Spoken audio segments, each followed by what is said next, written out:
This is a continuation of my earlier discussion of the genres of Happy Wheels levels. I have a lot that I want to cover, so I'll get straight into it. Consider the bottle run. This is one of the less compelling genres, but it still receives a lot of levels. At the beginning of the level, these boost panes accelerate the player character to epic speed. The character is usually Irresponsible Dad, but I've seen a few that utilize Segway Guy. At this speed, the bicycle is able to crush bottles under its wheels while maintaining enough forward inertia to ride the bottles like a platform. The bicycle is undergoing a lot of strain from these repeated impacts. The back wheel is nearly coming out of its socket. Irresponsible Son's weak joints crunch under extreme G-forces. There is some very low baseline of skill required to effectively play a bottle run. It's best to lean back and only contact the bottles with the back wheel. If both wheels make contact with the bottles at once, the bicycle tends to lose speed rather quickly. If only the front wheel makes contact, it tends to jerk forward uncontrollably.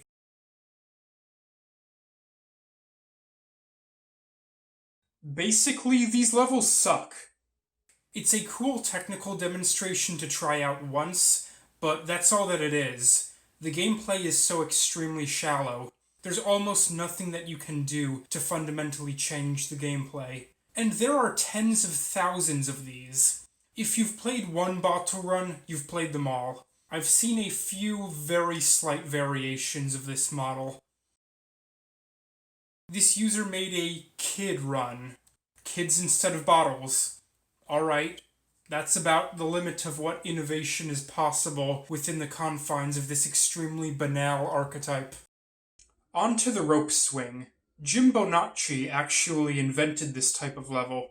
Rope Swing was one of the first levels that he ever published. The level includes two movable ropes, each consisting of several rectangles with joints that link them together. Each rope has a joint at the top that anchors it to a specific point in space, and it swings periodically from side to side. The goal is to exit my vehicle, grab the first rope, swing over to the spring platform, bounce up, grab the second rope, and swing to the finish line.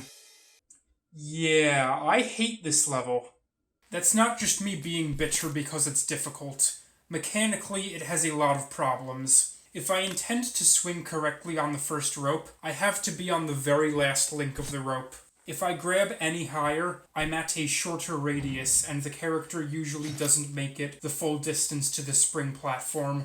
Also, Segway Guy loses some momentum if he collides with the links that hang lower from where his hands are connected. It's best to keep contact with the rope to a minimum. The process of grabbing onto the lowest link is an annoyance in itself. The platform is at just the right height, such that it's barely within the range of his grip if I drive him off of the side and immediately dismount. If I don't allow enough time for the Segway to fall away from his hands, he won't grab the rope. He'll grab onto the Segway instead. You might think that it's better to jump at the edge, to put more distance between the character and the Segway. When I do that, I end up colliding with the rope and losing forward momentum. Conserving momentum is another task to keep in mind. In this playthrough, I'm only on my vehicle for a very brief moment at the beginning. That's all of the time that I have to accelerate myself. I then get a very modest impulse from the spring platform. This is all of the forward momentum that I get in this level, and I'm supposed to make it all of the way to the goal on the right side. If I intend to make it there, I cannot afford to lose any momentum. My movement has to be exactly in phase with the swinging of the ropes. If the rope is moving left and I'm trying to go right, I won't make it. The collision will slow me down too much. It's possible to recoup a little bit of that lost energy by swinging around, but that rarely ever works. If I don't hit the spring platform at full force, it tends to launch me away from the direction of the second rope. Clearly, this original archetype of the rope swing has some major issues. It's only difficult because of poor design. Well, the community reworked the basic idea of a rope swing, and they came up with a much better model. Here's an important difference. In most contemporary rope swings, the player character moves downwards over the course of the level, in addition to moving to the right. The character doesn't lose much of his speed simply by colliding with a rope, because the force of gravity moves him towards the goal. There's no need to put a spring platform between every two ropes, and levels are able to be much longer than Jim's original level.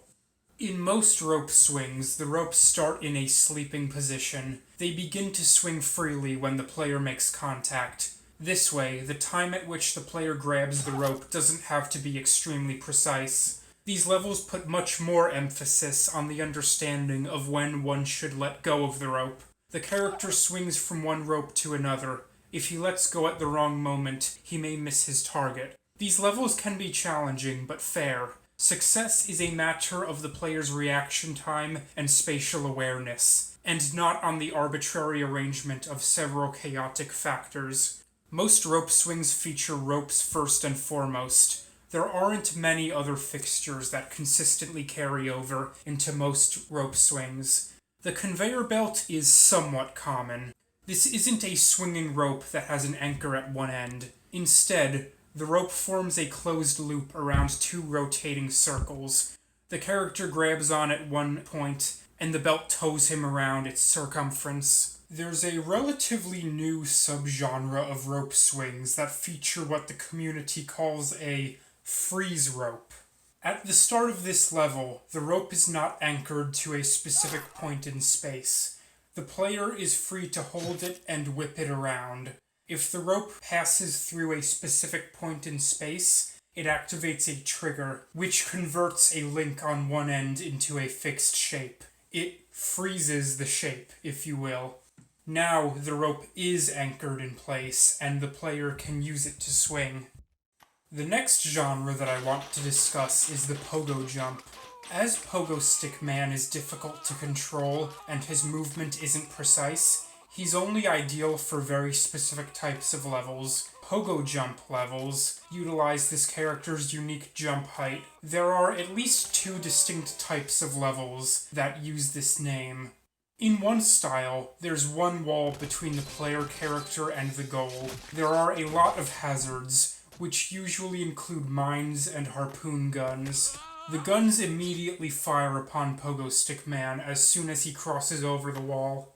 I'm going to call this the 99% impossible type of Pogo Jump, because that's a stupid buzzword that a lot of users include in their titles. The idea is that these levels are supposed to be legendarily difficult. There are so many harpoons that you have to have god-level skill to get through. But really, I can beat most of these in, 3 seconds. It's easy enough to reposition the character in midair to deflect most of the harpoons. Even if I take a few hits and die in the process, it's easy enough to get to the finish line. In many of these levels, the creator poses a speedrunning challenge for the players. There may be an incentive, such as a shout-out to the fastest player in the creator's next level. Many Pogo Jumps include a mine to the left of the player character. If you land the stick on the mine correctly, the explosion won't kill Pogo Stick Man. Instead, it will shoot him way up high into the air.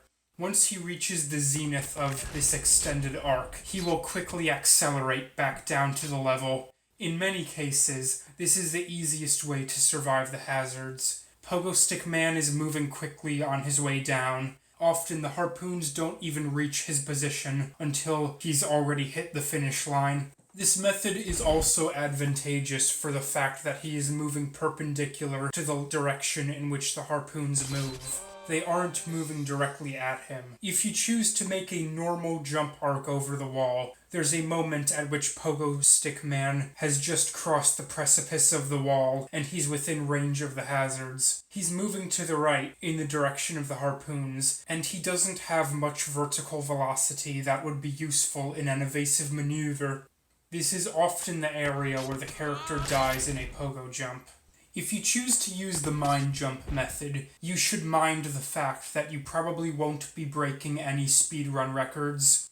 This method is considerably slower than a more direct jump straight into harm's way. You should also be mindful not to overshoot the goal. When Pogo Stick Man is up so high, it's difficult to judge his horizontal displacement away from the goal. He may drift too far to the right if you don't control his movement. I don't know why so many Pogo Jumps include this mine. It's completely superfluous and unnecessary to the goal of the level. It does look cool though. I like launching Pogo Stick Man up very high into the air. I suppose that enough level creators agreed that it looks cool, and the mine became a staple of this genre. Overall, these levels are stupid as hell. They're the same dumb gimmicks over and over. These games aren't challenging in any compelling way. Creators just cram more and more harpoons in an attempt to make their levels come off as being impossible. There's hardly any strategy to these games, considering that you can't control Pogo Man's movements very precisely, especially when he's in midair. You just dive in and hope that the harpoons don't kill you before you hit the floor. And it doesn't help that the creators way oversell their levels in an attempt to hype them up. No, Miles Aitken, your level is not 99% impossible. I beat it on my third try. There's another type of level that goes by the name Pogo Jump. In this type, the player jumps over several walls in sequence. Each wall is incrementally higher than the one before it. Often, each wall has an associated label. They include some really stupid middle school level insults, like noob. Yes, if you can only jump over the first wall that's 10 pixels high, you are a noob. A lot of these levels are dedicated to specific YouTubers. I think that the implication is that if I cross the wall with Markiplier's name on it, I'm officially as skilled as Markiplier. Because that's how that works. These levels are freaking dumb. They sell the conceit that each wall is progressively more difficult to clear, and that's just false. I can bound right over most of these effortlessly. Pogo Stick Man can jump very high. If I hold control before jumping, his jump arc goes even higher. These walls are no problem. In most of these levels, only the very last wall is remotely challenging. It's right at the upper limit of Pogo Man's jump arc. Most of these levels are boring and basic. There's no reason why there shouldn't be hazards such as harpoons and mines. They would make the game somewhat more challenging and interesting. But most level creators don't include any hazards. There are only boring old walls. That's it. Some levels include a wall that has a narrow opening partway through. These make the level a little bit more difficult. I have to jump slightly lower than usual and reposition Pogo Man midair to fit him through. Nothing very exciting, but this design does set such levels apart. There's no reason why the great majority of Pogo Jump levels should be so simple and boring. There's a lot more that you can do with this format. I've made 2 Pogo Jump levels. In my first one, the floor is on an incline. This makes the jumps significantly more challenging. It's not so easy to jump at full force when you aren't moving perpendicular to the floor. I have to release at a very specific angle to clear some of these jumps. I also made a unique side-scrolling Pogo Jump. If I take too long to proceed, this spike set will kill my character. This one also includes moving walls. So, clearly, you can make Pogo Jump levels that are both fun and challenging. Most level designers lack imagination. I want to address one final subgenre of the Pogo Jump. That would be the Pogo Fight. There are several walls in climactic order. At the top of each wall, an NPC stands with a blade weapon in hand. They're the same stock characters that you've seen in a lot of levels. There's JB and the old hobo and company. The idea is that I have to fight them to get past. To what degree this counts as fighting is a matter of semantics. I can jump clear over some of these enemies. For the rest, I try to use my pogo stick to to gently nudge their own weapons into their faces. If they just flop over without taking any damage, I usually don't stick around to finish the job. The more time I spend around these weapons, the more likely it is that I'll accidentally kill myself. These are fun. Stabbing NPCs is usually a good time, and it integrates with the Pogo Jump format in a very holistic manner. There's a lot more at stake here than in the plain old Pogo Jump. These enemies can and do actually kill my character, so I plan my jumps carefully. I like that these levels actually get more difficult as I progress. The first enemy may just be a baby with a cleaver, nothing too threatening. More advanced enemies wield weapons of longer range, and several of them. In some of these levels, enemies lunge at me when I get close. That's cool. I try to deflect all of these weapons with my small, flimsy pogo stick. As you may imagine, that doesn't work very well. I gore myself about half of the time. Pogo Stick Man can take a lot of damage. Look at him go. He's hobbling around with 3 weapons in his body and screaming all of the way, but he doesn't stop. That is perseverance. If I do decide to take the extra time to intentionally fight these enemies, Pogo Stick Man has a very efficient method of quick assassination. I put the stick against their heads and just pop them off. I needed to step out of the car, sir. As with other Pogo Jumps, many of these levels include a mine shortcut.